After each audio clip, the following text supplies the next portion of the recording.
लोग कह रहे हैं नहीं शराबबंदी तो नहीं है, घर पे शराब आ जा रहा है। तो शराबबंदी नहीं है, सिर्फ दुकान से शराब नहीं बिक रही है, दुकान बंदी है। तो हम लोग कह रहे हैं कि जब शराब बिक ही रही है तो दुकान चालू कर दो। 60 साल के ऊपर मंथली जो अभी तक 400 रुपए मिलता था, उसको जन सुराज ने ऐलान किया है कि 2000 रुपए प्रति माह मिलेगा। जन सुराज की सरकार। गठबंधन भी रह सकता है? नहीं, प्रशांत जी ने क्लियर कहा है कि हम किसी गठबंधन में नहीं जाएंगे, हम 243 पे लड़ेंगे। नमस्कार, मैं अतुल कुशवाहा आप सबका स्वागत करता हूं जेसे न्यूज इंडिया पर। मेरे साथ में जन सुराज पार्टी के नेता अभिषेक सांस्कृत जी हैं। तो पहले मैं आपका जेसे न्यूज इंडिया पे स्वागत करता हूं। बहुत बहुत जन सुराज पार्टी से है तो प्रशांत किशोर जी के पार्टी से। बाकी मामले पर तो मैं बाद में बात करूंगा, जिस पर लोग बात करने से भागते हैं। आपकी पार्टी ने ऐसा बोला है कि अगर शासन में आएंगे तो दारूबंदी पर विचार करेंगे। दारूबंदी बिहार में है, क्या ये दारूबंदी आपको पसंद नहीं है क्या? आपने कहा दारूबंदी पर विचार करेंगे। प्रशांत किशोर जी ने बहुत क्लियर बोला है कि शराबबंदी जो दुकान से शराब बिकती थी जो बंद हो गई है उसको खोल दिया जाएगा। उस पर विचार नहीं करना है, उसको पूर्ण रूप से खोल देना है।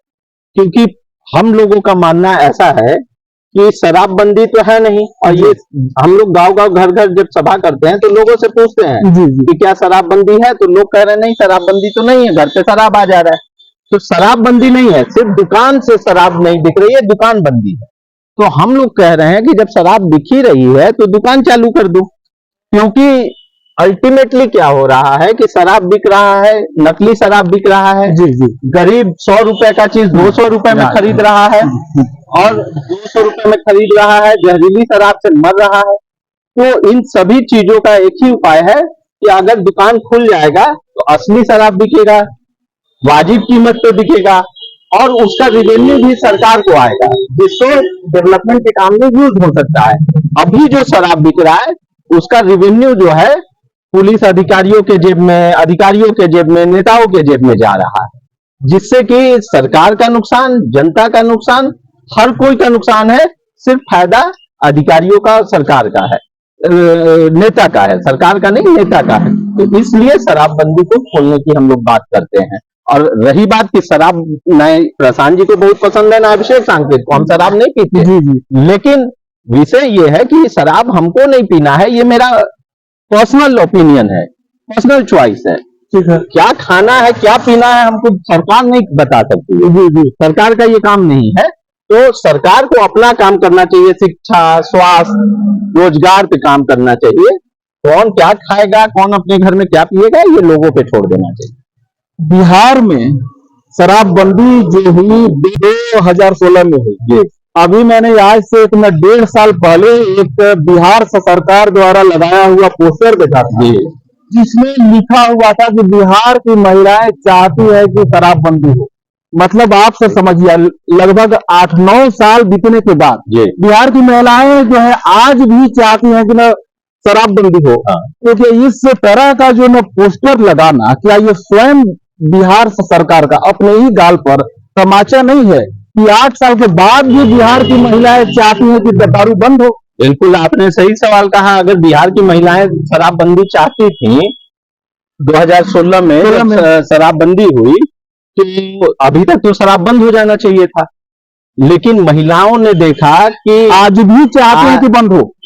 ये तो अब आज से 75 साल पहले भी देश रोजगार चाहता था, डेवलपमेंट चाहता था, और आज भी देश रोजगार और डेवलपमेंट चाहता है। क्योंकि रोजगार डेवलपमेंट नहीं हुआ देश का, ये हुआ उतना काफी नहीं है। बिहार को आज से 20 साल पहले भी डेवलपमेंट चाहिए था, रोजगार चाहिए था, हमारे क्षेत्र को यूनिवर्सिटी चाहिए था, अच्छे स्कूल चाहिए थे, वो नहीं मिले। तो कहने का अर्थ यह है कि सरकार कोई चीज करती है और उसका 20 साल बाद भी इम्पैक्ट, 15 साल बाद भी इम्पैक्ट नहीं आता है, तो इसका मतलब वो काम नहीं हुआ। तो शराबबंदी लागू नहीं हो पाई, और महिलाएं जो चाहती हैं उसमें कोई दिक्कत नहीं है। सरकार को कोशिश करना चाहिए कि लोगों को प्रोत्साहित करें कि वो शराब न पिए, लोगों को प्रोत्साहित करें कि शराब पीकर रोडों पे न उपद्रव करें। लेकिन किसी को आप जबरदस्ती करिएगा कि आप शराब मत पियो, तो आप बंदी तो करा नहीं पा रहे हैं, उसके घर तक शराब पहुंच जा रही है। जी जी उस घर का नुकसान हो रहा है। जी। आपकी पार्टी ने अभी अपने इलेक्शन मैनिफेस्टो में लिखा है कि 60 साल के सभी बुजुर्ग को, शायद हमको सर बढ़िया से याद नहीं, जी। 2500 देने का आपने बोला है। में 2000 रुपए महीना में 60 साल के ऊपर मंथली, जो अभी तक 400 रुपए मिलता था, जी जी उसको जन सुराज ने ऐलान किया है कि 2000 रुपए प्रति माह मिलेगा जन सुराज की सरकार आने से। क्या है सर, बिहार सरकार के पास इतना फंड है कि इसको झेल पाएगा? हाँ, 2000 हमारे बुजुर्गों को देने के लिए फंड है, क्योंकि आप अगर जनसंख्या देखेंगे जो बुजुर्गों की है, तो उस हिसाब से हमारे पास फंड है, हम दिया जा सकता है। लेकिन हाँ, अगर वही बात आप आधी जनसंख्या की कर दें कि सभी महिलाओं को 2500 देंगे, जो तेजस्वी जी ने कहा माँ बहन योजना, तो वो नहीं हो सकता, क्योंकि उसमें क्या है कि जो जनसंख्या है उसके अनुपात में जब आप फंड जुटाएंगे तो 1.5 लाख करोड़ खाली महिलाओं को देने के लिए फंड चाहिएगा 2500 के हिसाब से। जी जी। तो वो अपने पास उस तरीके का बजट नहीं है बिहार में कि आप दे पाए। तो दूसरी पार्टियों ने महिला पुरुष में हमेशा फर्क करते हैं कि हम महिलाओं को देंगे। आप एक वैसी पार्टी है जो कि पहली बार 60 साल के सभी बुजुर्गों को आप 2000 महीने में देंगे। आप यहाँ पर महिला पुरुष में भेद नहीं कर रहे हैं।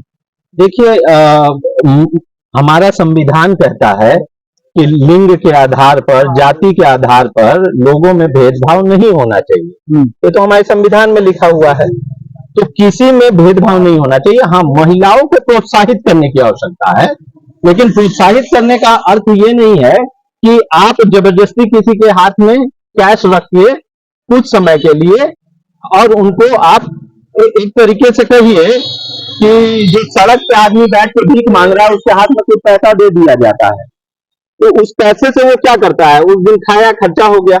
लेकिन अगर उसको हम रोजगार करने लायक बना दें, उसको कोई रोजी रोजगार दिला दें, तो वो आदमी भीख मांगेगा ही नहीं आगे।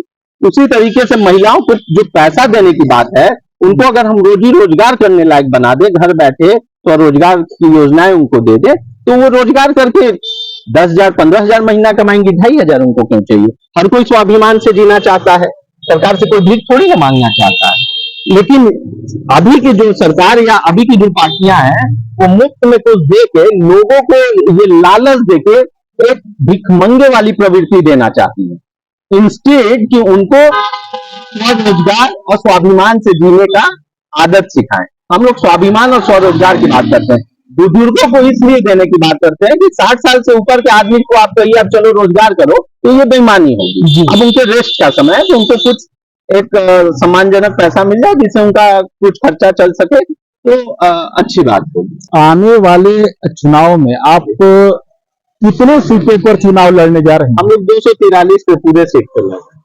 क्या किसी पार्टी के साथ आपका गठबंधन भी रह सकता है? नहीं, प्रशांत जी ने क्लियर कहा है कि हम किसी गठबंधन में नहीं जाएंगे, हम 243 पे लड़ेंगे।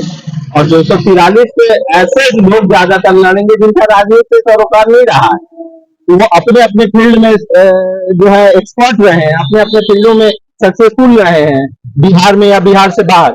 ऐसे लोगों को वो ला के राजनीति में खड़ा कर रहे हैं, तो जब ऐसे लोग आएंगे तो बिहार को निश्चित तौर पर बदलने में अपना भरपूर सहयोग है। दिल्ली विधानसभा क्षेत्र से क्या आप कैंडिडेट रहेंगे जन स्वराज पार्टी से? ये हमारे यहाँ पार्टी में ये कल्चर नहीं है, अभी तो नई पार्टी है, कह पाना कि कैंडिडेट मैं रहूंगा। हमारे यहाँ पार्टी में एक बहुत ही अच्छा तरीका है कि जो भी चुनाव समझता है कि हम काबिल हैं और चुनाव लड़ना चाहते हैं, वो आवेदन दे सकता है। हमने भी आवेदन दिया है, पार्टी उसका कई लेवल पे मूल्यांकन करती है, जनता से पूछती है जिसमें 25 अंक का मूल्यांकन है, उसके बाद सर्वे भी है, उसके बाद पदाधिकारियों से पूछा जाता है। तो अलग अलग लोगों से पारदर्शी तरीके से समझकर और पार्टी मूल्यांकन करती है कि कौन किस जगह से कैंडिडेट होगा। वो मूल्यांकन का प्रोसीजर हमारे यहाँ शुरू हो गया है, और उसके बाद पार्टी जिसको टिकट देगी वो खड़ा होगा, और उसके लिए हम सभी कार्यकर्ता लग के उसको जिताएंगे डिहरी से या पूरे बिहार से।